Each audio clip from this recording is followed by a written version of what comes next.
কেউ যদি রমজানের রোজা ঠিকঠাক মতো করতে পারে, অর্থাৎ শবে সাদেক থেকে নিয়ে সূর্য ডুবা পর্যন্ত রোজাটাকে যদি সে ধরে রাখতে পারে, সে যদি পানাহার এবং যৌনতা বর্জন করে থাকতে পারে, আল্লাহ রাব্বুল আলামিন তার রোজা শেষ হওয়ার সঙ্গে সঙ্গে তার জন্য আনন্দের ব্যবস্থা রাখেন। সে আনন্দটা কি? নবী করিম সাল্লাল্লাহু আলাইহি সাল্লাম বলেছেন, লিসসাইমি ফারহাতান, ফারহাতুন ইনদা ফিত্রিহি ওয়া ফারহাতুন ইনদা লিকাই রাব্বিহি। রোজাদার ব্যক্তির জন্য আল্লাহর তরফ থেকে দুইটা সময় বিশাল আনন্দের ব্যবস্থা আছে। তার একটা হলো বান্দা যখন ইফতার করে যে আনন্দ হয়, তার জীবনে অন্য কোনো খাদ্য গ্রহণ করার সময় এরকম আনন্দ সে পায় না।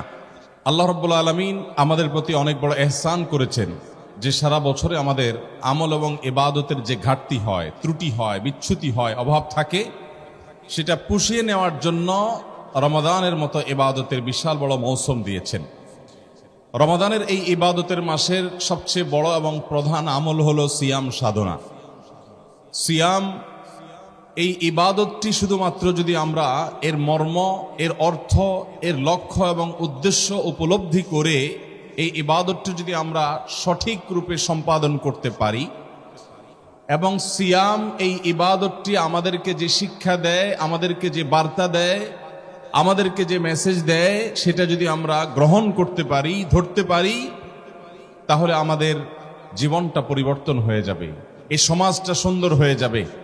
আমাদের পরিবর্তনের জন্য আর কোনো কিছুর প্রয়োজন হবে না। শুধু সিয়ামের শিক্ষা যদি আমরা ধারণ করতে পারি, এই একটা জিনিসই আমাদের গোটা জীবনকে আলোকিত করতে, এই জীবনকে উজ্জ্বল করতে, আমাদের এই জীবনকে সৌভাগ্যমণ্ডিত করতে যথেষ্ট হয়ে যাবে। সিয়াম আমরা রাখি, যেটাকে আমরা রোজা বলি। এই রোজাটা আমরা মূলত কেন রাখি? আমরা কেউ বলতে পারি? রোজা রাখার উদ্দেশ্য কি? প্রাথমিক উদ্দেশ্য কি? আমরা বেশিরভাগ মানুষ রমজান মাসে রোজা রাখি, কিন্তু রোজা কেন রাখি এই প্রশ্নের উত্তরে আমরা বেশিরভাগ মানুষ সঠিক উত্তর দিতে জানি না। এই হাজার হাজার মানুষের বিশাল সমাগমে শতকরা 10% মানুষও হয়তো আমরা এই প্রশ্নের সঠিক উত্তর দিতে পারবো না যে রমজান মাসে আমরা কেন রোজা রাখি, আল্লাহ তাআলা আমাদের প্রতি রোজার এই বিধানটাকে কেন ফরজ করেছেন। আমরা রোজা রাখলে আমাদের কষ্ট হয়, আমাদের ক্ষুধা লাগে, আমাদের তৃষ্ণা লাগে, আমাদের বৈধ অনেক চাহিদা পূরণ করার সুযোগ থেকে আমরা বঞ্চিত হই, আমাদের কষ্ট হয়। তো আমাদের কষ্ট দিলে আল্লাহর কি লাভ? আল্লাহ তাআলার তো কোনো ঠেকা পড়ে নাই আমাদেরকে কষ্ট দিয়ে। তাহলে আল্লাহ তাআলা এই কষ্ট হয় আমাদের জন্য এরকম একটি ইবাদত কেন আমাদের জন্য অবধারিত করলেন, কেন অপরিহার্য করলেন, কেন ফরজ করে দিলেন? এর রহস্যটা কি? এই ইবাদত আল্লাহ আমাদের প্রতি ফরজ করেছেন, এর কারণটা কি? কেউ বলতে পারবেন কি কারণ? কেন আল্লাহ তাআলা এই রোজা আমাদের জন্য ফরজ করেছেন? আমরা রমজানের রোজাটা কেন রাখি? মূলত আমরা অনেকে বলি আল্লাহর সন্তুষ্টি অর্জনের জন্য রাখি, অনেকে বলি আমরা জান্নাতে যাওয়ার জন্য রাখি। সন্দেহ নাই, নবী করিম সাল্লাল্লাহু আলাইহি সাল্লাম বলেছেন জান্নাতের একটা বিশেষ গেট থাকবে, যার নাম হবে রাইয়ান। রাইয়ান নামক এই গেট দিয়ে আল্লাহ রাব্বুল আলামিন শুধুমাত্র রোজাদারদেরকে প্রবেশ করার তৌফিক দিবেন। এটা রোজাদারের জন্য স্পেশাল। কোন মানুষ ঈমান এনেছে কিন্তু রমজানের রোজা রাখার সুযোগ পায় নাই, তার আগেই তার মওত হয়ে গেছে, তিনি এর মধ্যে নেকামল করে থাকলে জান্নাতে যাবেন, কিন্তু রাইয়ান নামক গেট দিয়ে যাবেন না। ওই গেট দিয়ে প্রবেশ করতে হলে রোজাদার হতে হবে। অতএব রোজা এটা আমরা জান্নাতে যাওয়ার জন্য রাখি, আমরা আল্লাহকে সন্তুষ্ট করার জন্য রাখি, আমরা জাহান্নাম থেকে মুক্ত থাকার জন্য, নাজাতের জন্য রাখি। এই সকল উত্তর যদি আমরা দেই সেটা একদিক থেকে ঠিক আছে, কিন্তু আমি বলেছি রোজার একটা প্রাথমিক লক্ষ্য আছে। যেমন আমরা অজু করি, অজু আমরা কেন করি? সহজ উত্তর, নামাজ পড়ার জন্য অজু করি, অথবা কোরআন স্পর্শ করার জন্য অজু করি, বা তওয়াফ করার জন্য অজু করি। যে বিষয়গুলোতে অজু আবশ্যক সেগুলোর জন্য আমরা অজু করি। কিন্তু অজুর মাধ্যমে আল্লাহর সন্তুষ্টি অর্জন হবে কি হবে না? অজুর মাধ্যমে জান্নাতে যাওয়া যাবে কি যাবে না? হাদিসে আসছে অজুর মাধ্যমে আমাদের গুনাহগুলো ধুয়ে যায়, ছোট ছোট সগীরা গুনাহগুলো মুছে যায় অজুর মাধ্যমে। তাহলে বোঝা গেল অজুর মাধ্যমে তো আল্লাহর সন্তুষ্টি হয়, জান্নাতে যাওয়ার পথ সুগম হয়, গুনাহগুলো মাফ হয়, কিন্তু এর কোনোটাই আমাদের অজুর প্রাথমিক উদ্দেশ্য না। আমাদের অজুর প্রাথমিক উদ্দেশ্য হলো অজু করে আমরা পবিত্র হয়ে নামাজ পড়ব কিংবা কোরআন স্পর্শ করব, এগুলো হলো প্রাথমিক উদ্দেশ্য। ঠিক একইভাবে আমরা যে রমজানে রোজা রাখি, এই গোটা মাস জুড়ে সিয়াম সাধনা করি, এটারও একটা প্রাথমিক লক্ষ্য আছে, এর একটা প্রাথমিক উদ্দেশ্য আছে। সে উদ্দেশ্যটা কি? আল্লাহর সন্তুষ্টি, জান্নাত লাভ, জাহান্নাম থেকে মুক্তি, এটা হলো রোজার ফাইনাল এবং চূড়ান্ত লক্ষ্য, শেষ উদ্দেশ্য। কিন্তু রোজার একটা প্রাথমিক উদ্দেশ্য আছে, একটা প্রাইমারি টার্গেট আছে। সেটা কি? তাকওয়া অবলম্বন করা, মুত্তাকি হওয়া। আল্লাহ রাব্বুল আলামিন কোরআনে হাকিমে বলেছেন, কুতিবা আলাইকুমুস সিয়াম কামা কুতিবা আলাল্লাযীনা মিন ক্বাবলিকুম, তোমাদের উপরে সিয়ামকে ফরজ করা হয়েছে যেমনি ভাবে তোমাদের পূর্ববর্তী উম্মতদের উপর সিয়াম ফরজ করা হয়েছিল, ঠিক একই ভাবে তোমাদের উপরে সিয়াম ফরজ করা হয়েছে। এর উদ্দেশ্য হলো লাআল্লাকুম তাত্তাকুন, যেন তোমরা মুত্তাকি হতে পারো, যেন তোমরা তাকওয়া অবলম্বন করতে পারো, যেন তোমরা আল্লাহ ভীরু হতে পারো, যেন আল্লাহর ভয় অন্তরে জাগ্রত করে তার মাধ্যমে আল্লাহর আদেশ নিষেধগুলোকে মেনে চলতে পারো।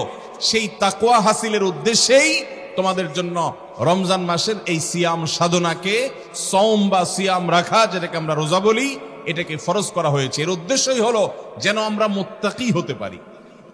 আজকে আমার আলোচনার বিষয় হলো সওম বা সিয়াম কিভাবে আমাদেরকে মুত্তাকি বানায়। আল্লাহ সুবহানাহু ওয়া তাআলা রোজা রেখে আমাদেরকে কয়টা কাজ পরিহার করতে বলেছেন?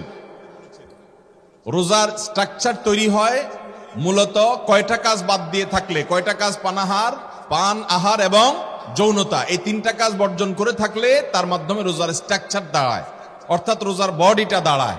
রোজা এটা বলা যায় যদি কোনো ব্যক্তি শবে সাদিক থেকে নিয়ে সূর্য অস্ত যাওয়া পর্যন্ত এই পুরো সময়টা পান আহার যৌনতা, এই তিনটা জিনিস যদি সে বর্জন করে চলে, তাহলে সেক্ষেত্রে এই পুরো সময় জুড়ে এই তিনটা জিনিস থেকে সে নিজেকে যদি বিরত রাখতে পারে, এর মাধ্যমে সে রোজাদার, সে সিয়ামকারী, সে সায়েম, সে সওম পালনকারী ব্যক্তি হিসেবে বিবেচিত হবে। যদি কেউ দিনের বেলা খেয়ে ফেলে কিংবা পান করে কিংবা স্ত্রী সহবাস করে ফেলে, তাহলে সেক্ষেত্রে এই ব্যক্তিকে রোজাদার বলা হবে? বলা হবে না। তার মানে রোজাদার হতে হলে এই তিনটা জিনিস পরিহার করতে হয়। একটা হলো পান করা পরিহার করতে হয়, সারাদিনের মধ্যে কোনো কিছু পান করা যায় না। আরেকটা হলো কোনো কিছু খাওয়া যায় না, খাদ্য গ্রহণ এটা থেকে বিরত থাকতে হয়। আর আরেকটা হলো স্ত্রী সহবাস এবং যৌনতা, এটা থেকে বিরত থাকতে হয়। সওম বা সিয়াম যে কোরআনের শব্দ, হাদিসের শব্দ, যেটাকে আমরা রোজা বলি, এই শব্দের মূল যে শব্দ কোরআন হাদিসের ভাষা, সেটা হলো সওম বা কি সিয়াম। এই সিয়াম বা সওম দুইটা একই কথা। এই শব্দের মূল অর্থ হলো বিরত থাকা। সিয়াম শব্দের মূল অর্থ কি ভাই? বিরত থাকা। কোত্থেকে বিরত থাকা? ও যে পান থেকে বিরত থাকা, আহার থেকে বিরত থাকা, যৌনতা থেকে বিরত থাকা। এই তিনটা জিনিস থেকে বিরত থাকার নাম হলো কি?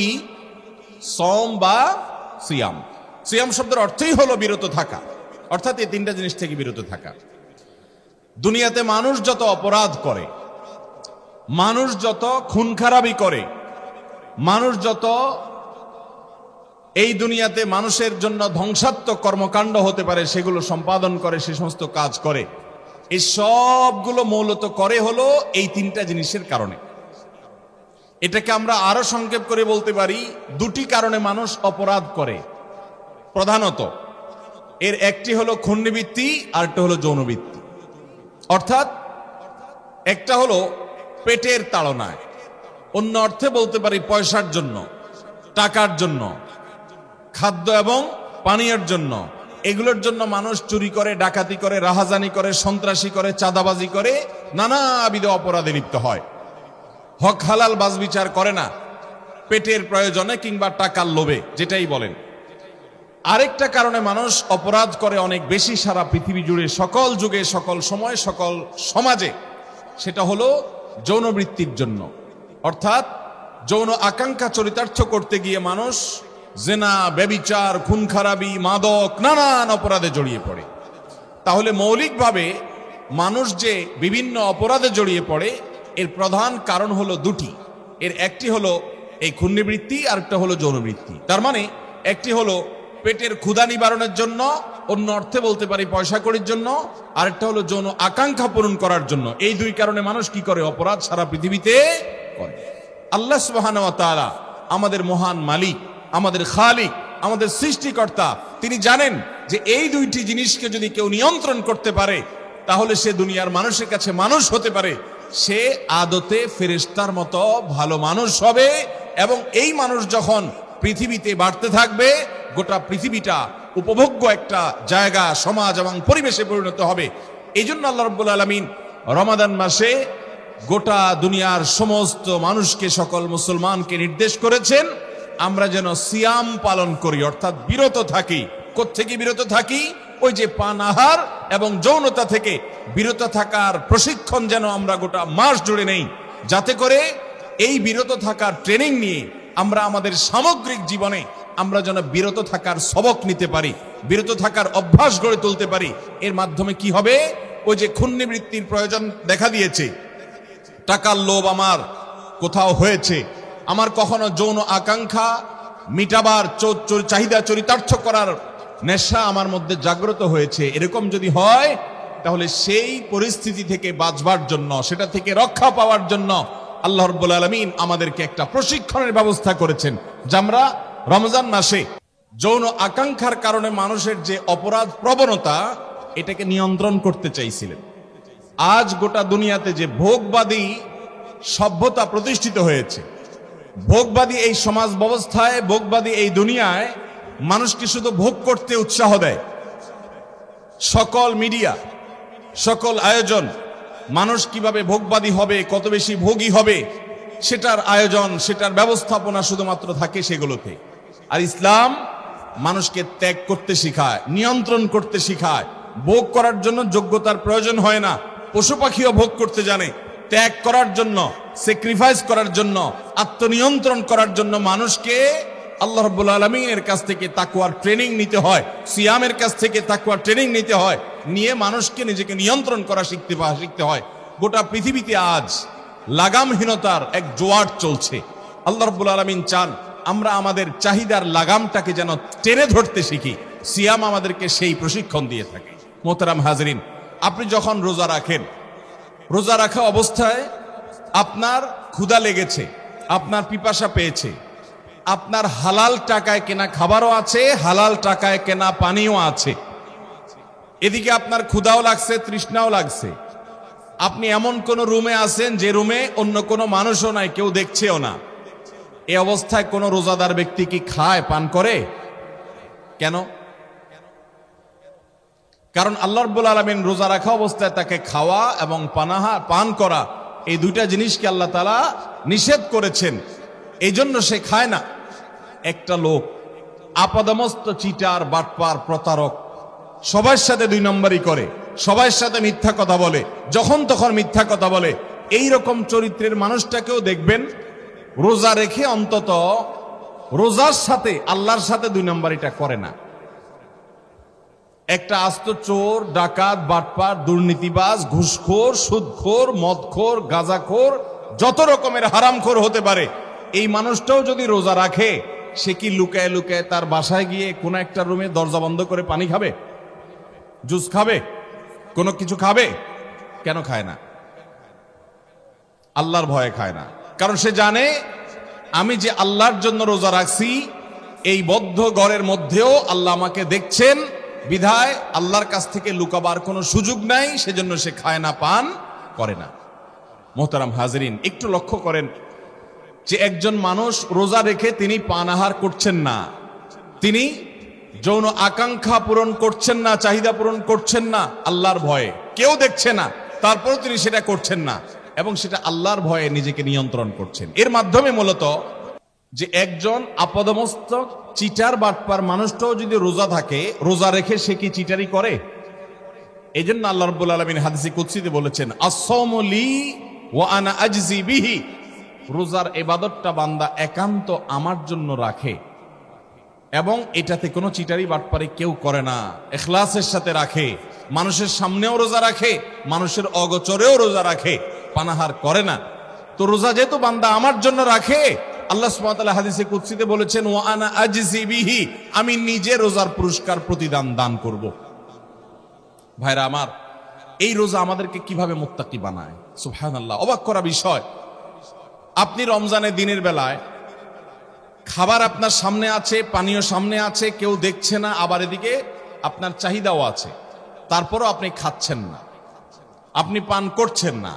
ঘুষখোর অফিসার সেও রোজা রেখে ওই ক্লায়েন্টের কাছ থেকে ঘুষ ঠিকই খায়, সুদখোর সে ঠিকই ঋণ দিয়ে সুদ খায়, কিন্তু রোজা রেখে যতই ক্ষুধা লাগুক সে কিন্তু কিছু খায় না, যতই পিপাসা লাগুক সে কিন্তু কিছু পান করে না। এর মানে কি?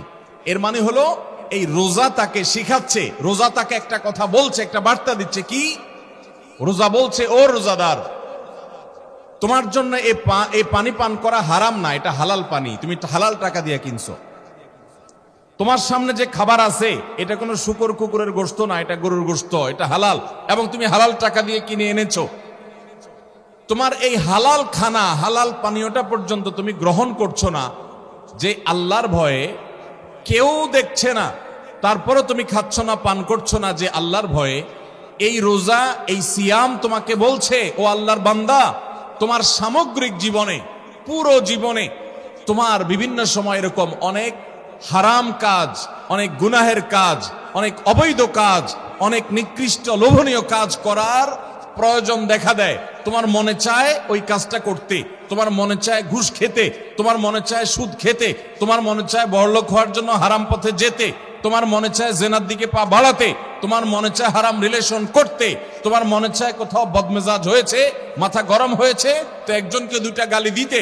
তোমার মনে অনেক কিছু এরকম চায়, আবার তুমি চাইলে সেটা করতে পারো, সেই ক্ষমতাও তোমার আছে, সেই সুযোগও তোমার সামনে আছে। কিন্তু আল্লাহ রাব্বুল আলামিন যেহেতু নিষেধ করেছেন, সেজন্য তোমার মনে চাওয়া সত্ত্বেও আর ওই কাজটা করার সুযোগ থাকা সত্ত্বেও তুমি করবে না।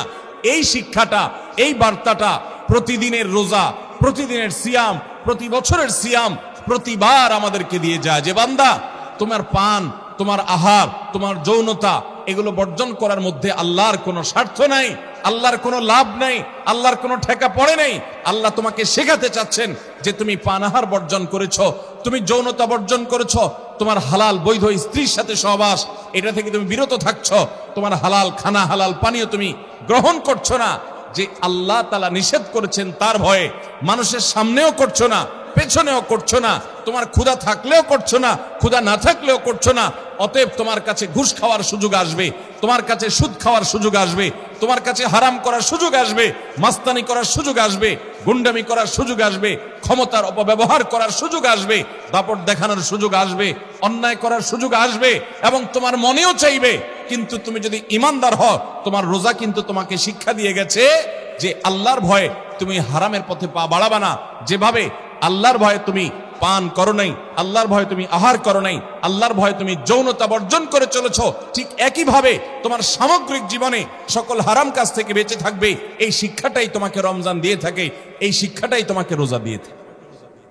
মোহতারাম হাজরিন, সৈয়দ আবুল হাসান আলী আন-নদভী রহমতুল্লাহ আলাই ভারতবর্ষের অনেক বড় একজন মনীষী ছিলেন। মুসলিম বিশ্বের নোবেল খ্যাত বাদশাহ ফয়সাল অ্যাওয়ার্ড পুরস্কার তিনি প্রাপ্ত হয়েছেন। মাত্র 17-18 বছর বয়সে মাজা খাসিলার আলম বিন হাতাতুল মুসলিমিন নামক বই, মুসলমানদের পতনে পৃথিবীর কি ক্ষতি হলো, বিশ্ববাসীর কি ক্ষতি হলো, এই বই লিখে গোটা আরব দুনিয়া মাত করে দিয়েছেন। এরকম একজন ক্ষণজন্মা মনীষী ছিলেন সৈয়দ আবুল হাসান আলী আন-নদভী রহমতুল্লাহ আলাই।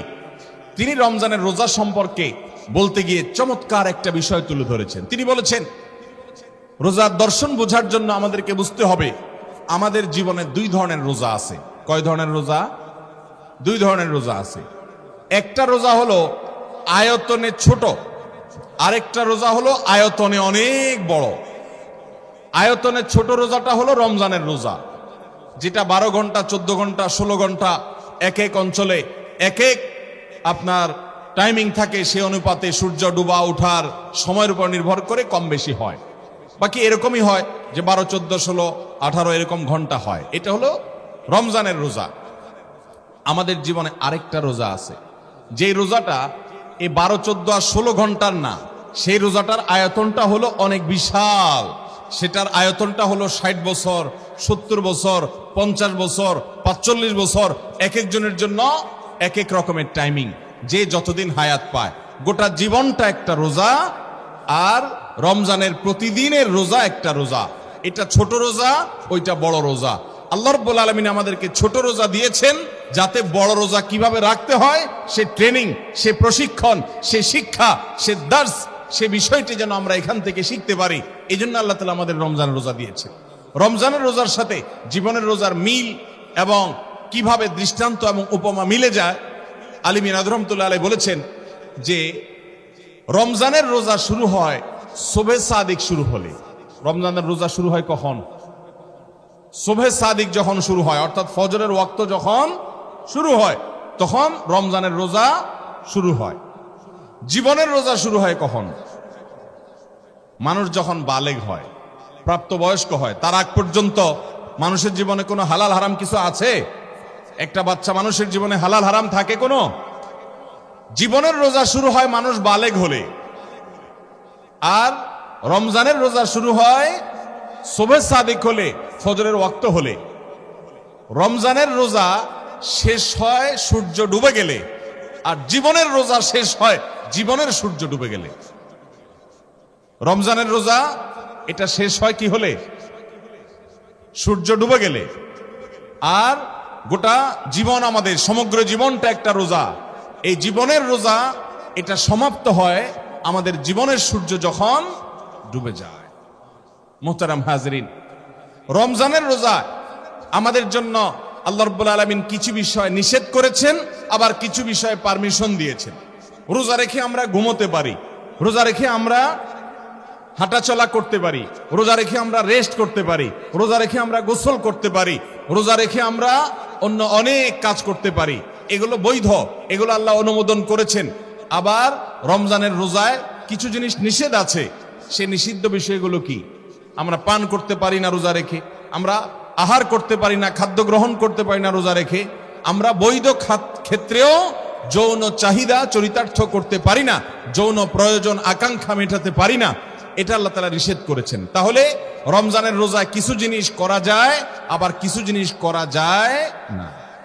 জীবনের রোজাতেও আল্লাহ রাব্বুল আলামিন কিছু জিনিস করার সুযোগ দিয়েছেন, আবার কিছু জিনিস আল্লাহ রাব্বুল আলামিন করতে নিষেধ করেছেন। জীবনের রোজায় কি অনুমোদিত? জীবনের রোজায় আমরা হালাল পথে উপার্জন করতে পারবো। জীবনের রোজায় হালাল পথে উপার্জন করে পয়সাওয়ালাও হয়ে যেতে পারবো। জীবনের রোজায় আমরা দেশ বিদেশ হালাল পথে হালাল উদ্দেশ্যে সফর করতে পারবো। জীবনের রোজায় আমরা ঘর বাড়ি দালান কোঠা নির্মাণ করতে পারবো হালাল টাকায়, হালাল উপার্জন দিয়ে। জীবনের রোজায় অনেক কিছু বৈধ এবং জায়েজ। আবার জীবনের রোজায় আমাদের জন্য আল্লাহ তাআলা সুদকে হারাম করেছেন। আমরা সুদের কারবার করলে ব্যবসাটা অনেক বড় করতে পারি, কিন্তু আল্লাহ হারাম করেছেন। জীবনের রোজা আল্লাহ তাআলা ঘুষকে হারাম করেছেন। জীবনের রোজা আল্লাহ তাআলা চুরিকে হারাম করেছেন। জীবনের রোজা আল্লাহ তাআলা মিথ্যাকে হারাম করেছেন। জীবনের রোজা আল্লাহ তাআলা জিনাকে হারাম করেছেন। জীবনের রোজা আল্লাহ তাআলা বিবাহ বহির্ভূত রিলেশনশিপ, এটাকে আল্লাহ তাআলা হারাম করেছেন। অনেক বিষয়কে এরকম হারাম করেছেন। ভাইরা আমার, রমজানের রোজা যদি শেষ হয়, কেউ যদি রমজানের রোজা ঠিকঠাক মতো করতে পারে, অর্থাৎ সুবহে সাদেক থেকে নিয়ে সূর্য ডুবা পর্যন্ত রোজাটাকে যদি সে ধরে রাখতে পারে, সে যদি পানাহার এবং যৌনতা বর্জন করে থাকতে পারে, আল্লাহ রাব্বুল আলামিন তার রোজা শেষ হওয়ার সঙ্গে সঙ্গে তার জন্য আনন্দের ব্যবস্থা রাখেন। সে আনন্দটা কি? নবী করিম সাল্লাল্লাহু আলাইহি সাল্লাম বলেছেন, লিস-সাইমি ফারহাতান, ফারহাতুন ইনদা ফিতরিহি ওয়া ফারহাতুন ইনদা লিকাই রাব্বিহি। রোজাদার ব্যক্তির জন্য আল্লাহর তরফ থেকে দুইটা সময় বিশাল আনন্দের ব্যবস্থা আছে। তার একটা হলো বান্দা যখন ইফতার করে যে আনন্দ হয়, তার জীবনে অন্য কোনো খাদ্য গ্রহণ করার সময় এরকম আনন্দ সে পায় না। ইফতারের সময় যে আনন্দটা লাগে, জীবনে তো বহুবার আমরা খাই, এত খুশি অন্য কোনো সময় লাগে? ইফতার মানে ভাই নাস্তা। ইফতার মানে কি? নাস্তা। ফুতুর থেকে আরবি নাস্তা। আমরা রোজা যখন রাখি না রমজানের বাইরে, তখন আমরা নাস্তা করি সকালবেলা। অন্য সময় তো আমরা নাস্তা করি, রমজান মাসেও নাস্তা করি। রমজানের নাস্তা হয় হলো সন্ধ্যার সময় সূর্য ডুবার পর, আর অন্য সময়ের নাস্তা হয় সকালবেলায়। ইফতার যদি আপনি সামান্য একটু খেজুর দিয়ে এক গ্লাস পানি দিয়েও করেন, এরপর আপনার যে ভালো লাগা কাজ করে, যে আপনি এটা রোজা রাখার তৌফিক পেয়েছেন, যে তৃপ্তি কাজ করে, যে ভালো লাগা কাজ করে, এটা ইফতার ছাড়া অন্য কোন সময়ের খাবারে কখনো সেই তৃপ্তি পাওয়া যায়। নবী করিম সাল্লাল্লাহু আলাইহি ওয়াসাল্লাম সেজন্য বলেছেন, লিসসাইমি ফারহাতান, রোজাদার ব্যক্তির জন্য দুইটা আনন্দ আছে। একটা হলো ফারহাতুন ইনদা ফিতরি, বান্দা যখন ইফতার করে তখন আল্লাহ তাআলা তাকে অভূতপূর্ব একটা আনন্দ তার ভিতরে দিয়ে দেন। আরেকটা আনন্দ হলো ওয়া ফারহাতুন ইনদা লিকায়ে রাব্বি, রোজাদার ব্যক্তি যখন কাল কিয়ামতে আল্লাহর সাথে সাক্ষাৎ করবে তখন সে একটা বিশেষ আনন্দ লাভ করবে, তৃপ্তি লাভ করবে, খুশি হবে। আল্লাহ নিজে তাকে পুরস্কার দিবেন। কি পুরস্কার দিবেন আল্লাহ উজ্জ্বল রেখেছেন, বলেছেন ওয়ানা আজজি বিহি, রোজাদার সে রোজা করে আমার জন্য। অন্য সবকিছুতে বাটপারি করলে এখানে করে না, সে গোপনেও পানাহার করে না। অতএব এই রোজার বিনিময় সঙ্গ আল্লাহ তাআলা দিবেন, তখন মানুষ খুশি হবে। মোহতারাম হাজরিন, তাহলে জীবনের রোজা যখন শেষ হয়, ইফতার যখন হয়, তখন মানুষ আনন্দ পায় কি পায় না? ঠিক একইভাবে এটা হলো রমজানের রোজা। রমজানের রোজা যখন শেষ হয় তখন মানুষ আনন্দ পায়। আমাদের জীবনের রোজা যখন শেষ হবে জীবনের সূর্য ডুবার মাধ্যমে, তখনও আল্লাহ তাআলা আমাদের জন্য আনন্দের ব্যবস্থা রাখছেন না রাখেন নাই? কিভাবে রাখছেন? জীবনের সূর্য যখন ডুবে যায়, কোন ব্যক্তি যদি জীবনের রোজাটা ঠিক মতো রাখতে পারে, অর্থাৎ আল্লাহর প্রতি ঈমান আনে, তাকওয়ার উপরে চলে, হারামকে না বলার মতো ঈমানি শক্তি নিয়ে জীবনে যদি চলতে পারে, মুত্তাকি হয়ে যদি জীবনটাকে কাটাতে পারে, এই লোকটার জীবন শেষে, তার জীবনের সূর্য ডুবে যাওয়ার পর, জীবনের রোজা শেষ হওয়ার পর আল্লাহ রাব্বুল আলামিন কোরআনে কারীমে একাধিক জায়গায় আমাদেরকে জানিয়েছেন যে ইন্নাল্লাযীনা ক্বালু রাব্বুনাল্লাহ সুম্মা ইসতাকামু তাতানাজ্জালু আলাইহিমুল মালাইকা, আল্লাহ তাআলার পক্ষ থেকে ফেরেশতারা আসেন জীবনের সূর্য ডুবার সময়, এসে আল্লাহর এই বান্দা যে জীবনের রোজা রাখতে পারছে, হারাম থেকে বাঁচছে, আল্লাহর ফরজ কাজগুলো করছে, তাকে ওয়েলকাম করার জন্য ফেরেশতারা আসে এবং মৃত্যুর সঙ্গে সঙ্গে জান্নাতি নেয়ামত দিয়ে তাকে পরিপূর্ণ করে। জান্নাতের সাথে কানেকশন শুরু হয়। জীবনের রোজা রাখতে গিয়ে তার অনেক কষ্ট করতে হয়েছে, কারণ সুদের কারবার করে না দেখে ব্যবসাটা বড় করতে পারে নাই, রিলেশনশিপ করে না দেখা অনেক ভালো মেয়ে মিস করেছে, অনেক ভোগ উপভোগকে সে ত্যাগ করতে হয়েছে। সে ঘুষ খায় না দেখে বড়লোক হতে পারে নাই, প্রমোশনটা হয় নাই, কাজটা তার হয় নাই, এরকম অনেক বিপদে সে পড়েছে, অনেক কষ্ট সে করেছে, তারপরে সে রোজাটা ঠিক মতো রেখেছে, অর্থাৎ জীবনের রোজা সে ভাঙে নাই, সে তাকওয়া ধরে রাখছে। তার জীবনের সূর্য যখন ডুবে গেছে, আল্লাহ তাআলার ফেরেশতারা এসে তাকে অভিবাদন জানানো শুরু করেছে।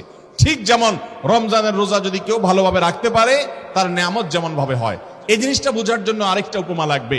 আমরা আমাদের পরিবারগুলোতে, মুসলমান পরিবারগুলোতে আমাদের ছোট ছোট ছেলে মেয়েরা যখন রমজান মাসে রোজা রাখে, এই রোজা রাখার পর দেখবেন ছেলে মেয়ে সবাই তো একরকম হয় না। কিছু কিছু ছেলে মেয়ে আছে, যত কষ্ট হয় হোক সে রোজা রাখবেই রাখবে, আছে না নাই? এই বাচ্চাদেরকে দেখবেন যে সে ভোর রাতে উঠে সাহরি খাবে, এই জন্য অনেক সময় রাত্রে ঘুমাইতে চায় না, মা বাবার কাছে বায়না ধরে আমাকে উঠাবা কিনা বলো, আছে না না এরকম ছেলে মেয়ে? মা বাবা যদি উঠায় সাহরি খাওয়ায়, দুই ভাই ধরেন, দোনো ভাইকে উঠাই দিছে মা বাপ, দোনোজন রাতে সাহরি খাইছে।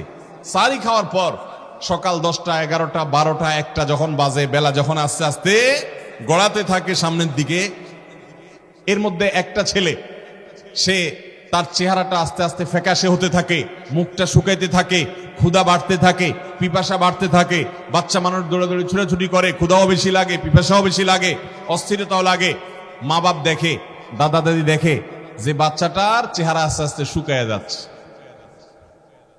তখন তাকে যদি বলে যে তুমি তো ছোট মানুষ, রোজা ভেঙে ফেলো, তো কিছু কিছু বাচ্চা আছে বলে না আমি রোজা ভাঙবো না, আছে না নাই? আবার কিছু বাচ্চা আছে যে বলাও লাগে না, তার আগেই বলে না আমি রোজা রাখবো না। মা বাপ যদি বুঝায়, দাদা দাদি যদি বুঝায় যে আর একটু সবর করো, বলে না আমার আর কষ্ট সহ্য হচ্ছে না, আমার খানা দাও। এরকম কিছু বেসবর পোলাবেন আছে না নাই? যদি 10টা, 11টা, 12টা বা 1টা, 2টা বাজে, ওই দুই ভাইয়ের মধ্যে বেসবর ভাইটা রোজাটা ভেঙে ফেলে, তাহলে সে ভেঙে ফেললে তার ক্ষুধা দূর হয়ে যাবে, তার পিপাসা দূর হয়ে যাবে, সে খাবে, পান করবে, এটা ঠিক। সে একটু সুখ পাবে। আর যে রোজা রাখবে সে কিন্তু কষ্ট করবে, তার কিন্তু সুখ হবে না। ঠিক না ঠিক? কিন্তু যে রোজা ভাঙে সে কি পায়? মুসলমানের ঘরে দুপুরে 10টা 11টা 12টা বাজে কি ধরনের খানা থাকে বলেন? আমার প্রশ্ন বুঝেন না আপনারা? মুসলমানের ঘরে রমজানে দিনের বেলায় 12টা 1টা বাজে কি খানা থাকে? রাত্রে বেলায় যে ভাতগুলো বেঁচে গেছে পানি ঢেলে দেওয়া হয়েছে পান্তা ভাত থাকে বা বাসি ভাত থাকে। তরকারি কি থাকে বলেন? মাছের ভালো ভালো টুকরাগুলা পেটির পেটি সব শেষ হয়ে লেঞ্জা, কাঁটা, মাথা, কান এ জাতীয় যেগুলা থাকে বাসা সেগুলো থাকে। ঠিক না ঠিক? ভালোগুলো তো সব সারিতে খেয়ে ফেলে। গোশত যদি রান্না হয় তাহলে ভালো ভালো গোশতগুলা সব শেষ হয়ে হাড্ডি টাড্ডি ঝোল টোল এগুলা থাকে। যেই ছেলেটা সবর নাই, তার বেসবর হওয়ার কারণে রোজা সে ভেঙে ফেলছে, না রোজা ভেঙেই ছাড়বে, সে রাখতে পারবে না, তার ধৈর্য কুলাইলো না, আর সে রোজা ভেঙে ফেললো, সে কিন্তু খায়, তার ক্ষুধা কিন্তু দূর হয়, তার তৃষ্ণা কিন্তু মিটে যায়, কিন্তু সেটা মিশে হলো ওই বাসি ভাত দিয়ে আর বাসা তরকারি দিয়ে। ঠিক না ঠিক? রোজা ভাঙতে গেলে কি মা বাপ তার জন্য 5 পদের শরবত বানায় বসে? কারণ রোজায় ভাঙে ফেলবি যখন, তো বাসি টাসি খেয়ে কোন রকম যান বাসা। ঠিক না ঠিক? আর যেই ছেলেটা কষ্ট মষ্ট করে রোজাটা রাখে, খেয়াল করেন, রোজাটা রাখার পরে এই বেচারা যখন বিকাল 3টা 4টা পার হয়, চেহারাটা আরো শুকায় যায়, মুখটা ছোট হয়ে আসে, ছোট মানুষ আর পারে না, কষ্ট হয়ে যায়। একবার দাদার কাছে যায়, একবার দাদির কাছে যায়, একবার মার কাছে যায়, একবার বাবার কাছে যায়, সবাই শুধু আদর করে। দাদা বলে, দাদা ভাই এই তো শেষ, আর অল্প, আসরের আজান হয়ে গেল, এরপরে দেখতে দেখতে মাগরিব হয়ে যাবে, একটু কষ্ট করো। দাদির কাছে গেলে বলে, দাদি যাও মসজিদে যেতে যেতে দেখবা আস্তে আস্তে মাগরিব রক্ত হয়ে গেছে, এই তো শেষ, আর অল্প একটু। এরপর আস্তে আস্তে মা ইফতার বানানো শুরু করে, ছোলা, পেঁয়াজি, বেগুনির গ্রান বাইর হইতে থাকে, শরবতের গ্রান আসতে থাকে। যে ছেলেটা রোজা রইছে কষ্ট করে, এতক্ষণ কষ্ট করছে, এখনো মুখটা শুকনা, এখন আস্তে আস্তে ইফতার যখন রেডি হয়ে গেছে টেবিলে, সবাই চারপাশে বসছে, যে ছেলেটা রোজা আছে ওকে আদর করে একবার দাদা কোলে নেয়, একবার দাদি কোলে নেয়, একবার মায়ে কোলে নেয়, একবার বাপে কোলে নেয়। আর যেটা রোজা ভেঙে ফেলছে ওইটারে কে কোলে নেয়? কেউ কোলে নেয়? ওইটার অবস্থা কি হয়? কি হয় আমি বলি।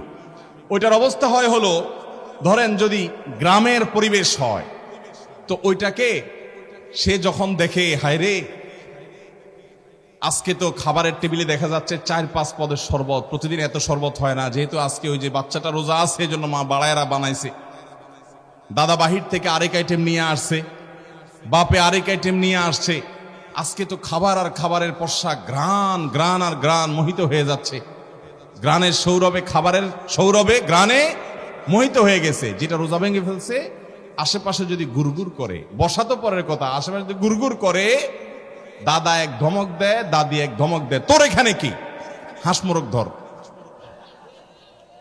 তোর এখানে কি, পিচ্ছিটা ডিস্টার্ব করতেছে, ওরে কোলে নে, তোর এখানে কি, তুই জলদি যায় ম্যাচ নিয়া মোম নিয়া, যদি কারেন্ট চলে যায়। ঠিক না ঠিক? যেটা রোজা ভাঙে ওইটার সাথে আচরণ হয় কি হয় না? আর যেটা রোজা রাখে, আজানটা শুধু হওয়ার বাকি, সবাই সান্ত্বনা দেয়। দাদা বলে, বাবা ভাইরে আর এই তো 10 মিনিট, আর 5 মিনিট, আর 3 মিনিট, আর 2 মিনিট, এই আজান দিল। আজানটা দেওয়ার সাথে সাথে সবাই নিজের মুখে আগে দেখবা না দেখ, ওই পিচ্চির মুখে কেউ শরবত দিচ্ছে, কেউ খেজুর দিচ্ছে, কেউ পেঁয়াজি দিচ্ছে, কেউ একটা ফল আগায় দিচ্ছে, কে কেমনে খাওয়াবে সবাই অস্থির হয়ে যাচ্ছে। সবাই আদর করে শুধু খাওয়ায় আর খাওয়ায়, আনন্দ আর আনন্দ, আদর আর আদর, যত্ন আর যত্ন, কদর আর কদর হতে থাকে পিচ্চির। আর ওই যে পিচ্চিটা রোজা ভেঙে ফেলছে, ওই বেচারা মুরগির পিছে পিছে, খোয়াড়ের পিছে পিছে, হাঁসের পিছে পিছে, দোকানে ম্যাচ আনতে গিয়ে, কিংবা আপনার ওই সে মোমবাতি আনতে গিয়া, কিন্তু কিংবা ছোট বাচ্চাটা, দুধের বাচ্চাটা লাত্তি খাইতে খেতে শেষ। ঠিক না ঠিক? যেটা রোজা আছে এই বাচ্চাকে সবাই খাওয়াইতে খাওয়াইতে খাওয়াইতে ও যখন বলছে না আর পারবো না, আর খাবো না, এবার সবাই নামাজ কালাম পড়তে গেলে, যেটা এতক্ষণ পর্যন্ত পিচ্চির লাত্তি খাইছে, হাঁস মোরগের পিছনে পিছনে দৌড়াইছে, ওইটা এবার সবাই খায়া যাওয়ার পরে টেবিলে বাসা যেগুলো আছে সেগুলো হালকা পাতলা, ওই দুপুরে একবার বাসিটা খাইছে, এখন আবার বাসাটা তার কপালে পড়ে। ঠিক না ঠিক? ভাইরা আমার, জীবনের রোজা জীবনের রোজা রাখতে গিয়ে মানুষ এরকম দুই ভাগে বিভক্ত হয়। কিছু মানুষ জীবনের রোজাটা রাখতে পারে, তার সামনে হারাম কাজ করার সুযোগ আসে, শয়তান বলে ভেঙে ফেল রোজা, অর্থাৎ হারামটা করে ফেল, আরে দেখা যাবে পরে। সে বলে না রে, আমার আল্লাহর সামনে দাঁড়াতে হবে, আমাকে মরতে হবে, আমাকে জবাবদিহি করতে হবে, আমি হারামে যাব না। সে রোজাটা ধরে রাখে, কষ্ট হয়, অনেক কষ্ট হয়, অনেক কষ্ট হয়। হক হালালি চলতে গিয়ে, আল্লাহর নির্দেশ মতো চলতে গিয়ে কোথাও দাম পায় না, সব জায়গায় লাথিগুতা খায়, সব জায়গায় নিগৃহীত হয়, নিষ্পেষিত হয়, নির্যাতিত হয়, জুলুমের শিকার হয়, মামলার শিকার হয়, হামলার শিকার হয়, ক্ষতির শিকার হয়, লসের শিকার হয়। কেউ দাম দেয় না, কেউ পাত্তা দেয় না, বড়লোক হতে পারে না, চাকরি পায় না, প্রমোশন পায় না, কারোর কাছে দাম নাই, হুজুরদের কাছেও দাম নাই, কোথাও কোনো কদর নাই, কষ্ট আর কষ্ট। এমনকি হয়তো বউটাও নাখোশ, ছেলে মেয়েরা নাখোশ, হারাম টাকা কামায় না, বন্ধুরাও পাত্তা দেয় না, কঠিন ভাবে দিনাতিপাত করে ওই যে জীবনের রোজাটাকে ধরে রাখে, কষ্ট করে সে অপেক্ষা করতে থাকে যে জীবনের সূর্য কখন ডুববে। রমজানের রোজা যেরকম ইফতার শুরু হলে যেরকম আনন্দ শুরু হয়, জীবনের রোজার সূর্য এটা যখন ডুবে যাবে, জীবনটা যখন শেষ হবে, প্রাণ যখন বের হয়ে যাবে, মৃত্যু যখন হয়ে যাবে, তখন তো আমার জন্য আল্লাহর ফেরেশতারা ওই দাদা দাদি মা বাবার ভূমিকা হয়ে তারা এসে সান্ত্বনা দিতে থাকবে, আল্লাহ খাউফুন আলাইহিম ওয়ালা হুম ইয়াহজানুন, যে হে ঈমানদাররা, যারা ঈমান এনেছ, ঈমানের উপরে অটল অবিচল থেকেছ, ইস্তেকামত তোমাদের মধ্যে ছিল, সরল সঠিক পথিক চলে, হালাল পথে ছিলে, হারাম পথে যাও নাই, জীবনের রোজাকে ভাঙতে দাও নাই যারা, আল্লাহ খাউফুন আলাইহিম ওয়ালা হুম ইয়াহজানুন, আল্লাহর ফেরেশতারা ওই জীবনের সূর্য ডুবার আগ মুহূর্তে এসে বলে, কোনো টেনশন নাই, কোনো পেরেশানি নাই, কোনো চিন্তা করবেন না, আপনি বরং জান্নাতের সুসংবাদ গ্রহণ করেন, ও আবশিরু বিল জান্নাতিল্লাতী কুনতুম তুআদুন, বরং সুসংবাদ গ্রহণ করুন, সারা জীবন যে জান্নাতের কথা কোরআনে শুনেছেন, সেই জান্নাতে এখন প্রবেশ করতে যাচ্ছেন, জীবনের সূর্য ডুবতে যাচ্ছে আপনার, এক্ষুনি আপনি জান্নাতে চলে যাবেন। তারা এসে তাকে প্রবোধ দিতে থাকে, সান্ত্বনা দিতে থাকে, তার জীবনের সূর্য ডুবে যায়, আল্লাহ তাআলা তার কবর থেকে, বারজাখী জীবন থেকে জান্নাতি নেয়ামত তাকে দিতে শুরু করেন, সে সেটা উপভোগ করতে থাকে। ওই রোজাদার বাচ্চা যেরকম রোজা রক্ষা করে, ইফতার তার শুরু হয় আনন্দের শুরু, এবং তার সূর্য ডুবার সাথে সাথে আনন্দ শুরু হয়ে যায়।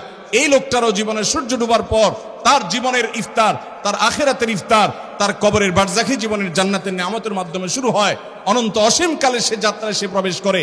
আর যে আল্লাহর বান্দা জীবনের রোজা ভেঙে ফেলছে, হারাম কাজ করার সুযোগ আসছে করে ফেলছে, 2 নম্বর কাজ করার সুযোগ আসছে করে ফেলছে, জেনা করার সুযোগ পাইছে করে ফেলছে, যেখানে যেটা পাইছে সেখানে সেটা করে ফেলছে, জীবনের রোজাকে ভেঙে খান খান করে ফেলেছে, টুকরা টুকরা করে ফেলেছে, রোজাকে আর রাখে নাই। এই আল্লাহর বান্দা যখন মৃত্যুবরণ করে, নবী করিম সাল্লাল্লাহু আলাইহি সাল্লাম বলেছেন, তার জীবনের সূর্য যখন ডুবে, তখন ওই রোজা ভাঙা বাচ্চার মতো তাকে এরকম তাড়া মারতে থাকে ফেরেশতারা, একজন থেকে আরেকজনের দিকে, আরেকজন থেকে আরেকজনের দিকে, এক একজন এক এক দিকে ধাক্কা দিতে থাকে, এবং তার শাস্তি হতে থাকে, তার জাযা, তার তিরস্কার সে পেতে থাকে, তার কর্মের ফল সে পেতে থাকে। যদি সে ঈমানদার হয়, তাহলে কিছুকাল শাস্তি হওয়ার পর, ওই যে বাচ্চাটা যেরকম বাসি নেয়ামত পায়, কিছুকাল শাস্তির পর, জাহান্নামে পড়ার পর যদি ঈমানটা থাকে, তাহলে ওই একটা সময় সেও জান্নাতে পাবে, কিন্তু সেটা অনেক পরে। ওই ছেলেটা যেরকম রোজা ভাঙার কারণে খানা পাইছে, ঠিক আছে, সেটা অনেক পরে। ঠিক একইভাবে জীবনের রোজা যে ভেঙে ফেলে, সে যদি ঈমানদার থাকে, হয়তো জান্নাত পাবে, কিন্তু জাহান্নামে কয়লা হওয়ার পরে, বহুকাল পড়ার পরে, বহুকাল শাস্তি পাওয়ার পরে। ভাইরা আমার, এই জন্য রমজানের রোজা এটা আমাদেরকে জীবনের রোজা সম্পর্কে বারবার সতর্ক করে, আমাদেরকে মেসেজ দেয়, আমাদেরকে বার্তা দেয় যে রমজানের এই রোজা কিন্তু ছোট রোজা, তোমাদের গোটা জীবনটা কিন্তু একটা রোজা। এই রোজার যেরকম শুরু আছে, তোমার জীবনের রোজারও শুরু আছে। এই রোজার যেরকম শেষ আছে, তোমার জীবনের রোজারও শেষ আছে। এই রোজার যেরকম কিছু জিনিস করা যায়, কিছু জিনিস যায় না, তোমার জীবনের রোজাতে আল্লাহ তাআলা কিছু জিনিস করার অনুমতি দিয়েছেন, আর কিছু জিনিস করার অনুমতি দেন নাই। এই রোজা ভেঙে ফেললে তার পরিণতি যেরকম খারাপ হয়, তোমার জীবনের রোজা যদি ভেঙে ফেলো, যারা জীবনের রোজা ভেঙে ফেলে, যারা বড় রোজা ভেঙে ফেলে, হারাম কাজ করে ফেলে, দুনিয়াতে একটু সুখে থাকে, একটু বাড়ি গাড়ি করে, একটু মানুষের কাছে দাম পায়। ওই যে এই দাম পাওয়াটা হলো, ওই ছোট বাচ্চাটা রোজা রেখে ফেলছে, সে যেরকম বাসি খাবার খায়া শান্তি পায়, দুনিয়ার এই পুরা সমস্ত নেয়ামত আখিরাতের নেয়ামতের তুলনায় বাসি খাবারের চাইতেও আরো অধম, আরো নিকৃষ্ট, সেটা সে ভোগ করে। কিন্তু আসল নেয়ামত যেটা ইফতারের পরে হবে, জীবনের সূর্য ডুবার পরে হবে, জান্নাতের নেয়ামত হবে, ওই বাচ্চা যেরকম বঞ্চিত হয়, ওই তাজা নেয়ামত থেকে এই কপাল পড়া বঞ্চিত হয়। ভাইরা আমার, আল্লাহ তাআলা আমাদেরকে রমজানের রোজার শিক্ষা গ্রহণ করার তৌফিক দান করুন। রমজানের রোজা থেকে জীবনের রোজার শিক্ষা আল্লাহ তাআলা আমাদেরকে গ্রহণ করার তৌফিক দান করুন। ভাইরা আমার, রোজার মাস পাওয়ার পরও অনেক কপাল পোড়া আছে আমরা। আল্লাহর কাছ থেকে গুনাহগুলো মাফ চাইয়ে নিতে পারি না, জান্নাতটা নিজের করে নিতে পারি না। জাহান্নামে আমার কর্মকাণ্ডের কারণে তালিকা হয়তো চলে গেছে জাহান্নামীদের মধ্যে, আমি সেখান থেকে নামটা কাটায়া জান্নাতীদের মধ্যে নাম লেখানোর জন্য বিরাট বড় সুযোগ রমজান মাস, আমরা অনেকে সেটা পারি না। আপনারা একটা হাদিস শুনেছেন, নবী করিম সাল্লাল্লাহু আলাইহি সাল্লাম বলেছেন যে রমজান যখন শুরু হয় সুফিদাতিশ শায়াতিন, শয়তানকে শৃঙ্খলাবদ্ধ করা হয়। শয়তানকে আল্লাহ তাআলা আটক করে ফেলেন। কেন করেন জানেন? আল্লাহ তাআলা শয়তানকে কেন আটকান রমজান মাসে? বলতে পারেন কেউ? কেন আটকায়? একটা উপমা নেন। আমাদের বাসা বাড়িতে আমাদের ছেলে মেয়েরা প্রায় সময় পিঠাপিঠি যখন হয়, ভাই বোন পোলাপান মারামারি করে কি করে না, হাতাহাতি করে কি করে না। সাধারণত পিচ্চিটা বড় ভাইয়ের সাথে গন্ডগোল করে, পারবে না বড় ভাইয়ের সাথে তাও করে। এই গন্ডগোল করতে গিয়ে প্রত্যেকবার বড়টার হাতে পিচ্চিটা মাইর খায়, ঠিক না বে ঠিক? তাও তেড়ামি করে, আবার মাইর খায়। এরপরে যখন মাইর খেতে খেতে ভূত হয়ে যায়, এরপরে ব্যয় ব্যয় করে কাঁদে, আর কোনো উপায় নেই, ঠিক না বে ঠিক? বারবার একই কাহিনী হতে থাকে। এবার পিচ্চিটা এসে বাপ মার কাছে এসে কাদাকাটি করে, ও আমাকে মারছে, ও আমাকে ধাক্কা দিছে, ও আমাকে থুতু মারছে, ও আমাকে হান করছে, তান করছে। যখন কানটা জ্বালাফালা করে ফেলে, বাপ মারও মায়া হয় যে হায় রে, ও তো বড়টার সাথে পারে না, সবসময় বড়টা ওকে কুপকাত করে ফেলে, পরাস্ত করে ফেলে। তো এই জন্য মা বাপ মায়া করে অনেক সময় বড়টারে ধরে। বড়টারে মা বাপ কি করে? দুই হাত ধরে মাথাটা নিচু করে কোলের মধ্যে রেখে পিচ্চিটাকে ইশারা দেয়, তুমি এবার প্রতিশোধ নাও। পিচ্চিটা তখন ওই চান্সে পিঠের উপরে কয়েকটা মেরে তার মনের ঝাল মিটাই ফেলতে পারলে, এবার মা বাবা আবার পিচ্চিটা ইশারা দেয়, পালায় যাও, নাই হয়ে যাও। নাই হয়ে গেলে এবার বউটার অনেক সময় আস্তে করে ছেড়ে দেয়। হয় কি হয় না? এটার উদ্দেশ্য হলো পিচ্চিটা তো বড়টার সাথে পারে না, এই জন্য ওকে মাঝে মধ্যে একটু বিজয়ের আনন্দ, তৃপ্তি এটা মা বাপ দিতে চান। অনেক ফ্যামিলিগুলোতে এই ধরনের পরিবেশ তৈরি হয়। আমাদের মধ্যে মানুষ এবং ইবলিস জন্ম কার আগে? শয়তানের জন্ম আগে না মানুষের জন্ম আগে? তাহলে শয়তান বড় আর আমরা ছোট। শয়তান চায় আমাদেরকে জাহান্নামে নিয়ে যেতে, আর আল্লাহ আমাদেরকে চান আমরা জান্নাতে যাই। যদিও আল্লাহ রাব্বুল আলামিনের সাথে শয়তানের কোনো কম্পিটিশন নেই, শয়তানের সৃষ্টি, আল্লাহ স্রষ্টা, কিসের কম্পিটিশন? কিন্তু শয়তান আমাদেরকে জাহান্নামে নিতে চায়, আর আমাদের যাওয়া উচিত জান্নাতে। শয়তান আমাদেরকে জাহান্নামে নেওয়ার জন্য সে বিভিন্ন সময় আমাদেরকে দিয়ে অপকর্ম করায়। আমরা অপকর্ম করে ফেলি, করার পর আবার আফসোস হয়, আমি গুনাহটা করলাম, আমি অন্যায়টা করলাম। এটা হলো সে কুপকাত করার মতো। ভারতের এক কবি বলেছেন, আরে ये কুস্তি তো হয় অমর ভর কি, কবি ও দাবালে কবি তু দাবালে। শয়তানের সাথে তোমার লড়াইটা হলো সারা জীবনের। কখনো শয়তান তোমাকে কুপকাত করবে, আবার তওবা করে আল্লাহকে খুশি করে তুমি শয়তানকে কখনো কুপকাত করবা। এই লড়াই তো সারা জীবনের। এই লড়াইয়ে বেশিরভাগ সময় শয়তান জিতে না আমরা জিতি? আপনারা জিতেন, তাহলে তো সব ফেরেশতা, তাহলে তার ওয়াজ নসিহতের দরকার নাই। শয়তানের সাথে লড়াইয়ে বেশিরভাগ বার শয়তান জিতে না বেশিরভাগ বার আমরা জিতি? শয়তান তার কাজ, শয়তানি কাজ আমাদের দিয়ে বেশি করায় ফেলায় না? তওবা যদি আমি 2 বার করি, ও গুনাহ 10 বার করায়, ঠিক না বে ঠিক? তো আমরা শয়তানের সাথে পারি না।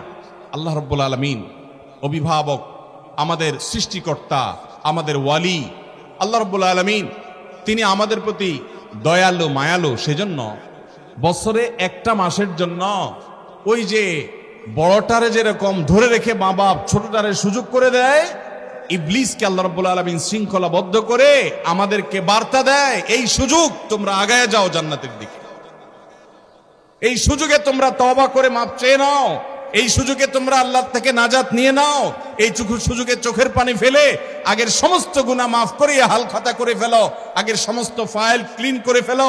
এই সুযোগটা আল্লাহ তাআলা দেন, কিন্তু আমরা বেশিরভাগ মানুষ কপাল পোড়া, রমজান মাসে সেই সুযোগটা আমরা গ্রহণ করতে পারি না। আল্লাহ তাআলা আমাদেরকে রমজানের রোজার শিক্ষাটা গ্রহণ করার তৌফিক দান করুন, তাকওয়া অর্জন করার তৌফিক দান করুন, মাগফিরাত লাভ করার তৌফিক দান করুন, নাজাত লাভ করার তৌফিক দান করুন, জাহান্নাম থেকে মুক্তির নসিব করার তৌফিক দান করুন এবং জান্নাতি হওয়ার তৌফিক দান করুন। রমজানের সময়গুলোকে কাজে লাগাবো তো ইনশাআল্লাহ। প্রতিদিন চোখের পানি ফেলে দোয়া করব। ভোর রাতে যখন সাহারি খেতে উঠবেন, আপনি তো সাহারি খেতে উঠেন, আপনি জানেন ওই সময়টার দাম কত? আমরা বেশিরভাগ মানুষ জানি না ভোর রাতের এই সময়টার দাম কত। আরে ভাই, এই সময়ের দোয়া 1 মিনিটের দোয়া অন্য সময়ের 100 মিনিটের সমানও না। অন্য সময়ের 100 মিনিটও এই ভোর রাতের 1 মিনিটের সমান না। এত মূল্যবান সময়। সাহারি খেতে উঠছেন, সাহারি খান, ভালো কথা, কিন্তু সাহারি খাওয়ার আগে পরে 10টা মিনিট জায়নামাজে মুসল্লাতে দাঁড়ান, একটু 2 রাকাত নামাজ পড়েন।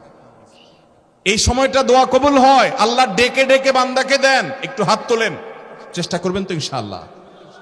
সাহারি খেতে উঠে দোয়া করবো তো ইনশাআল্লাহ।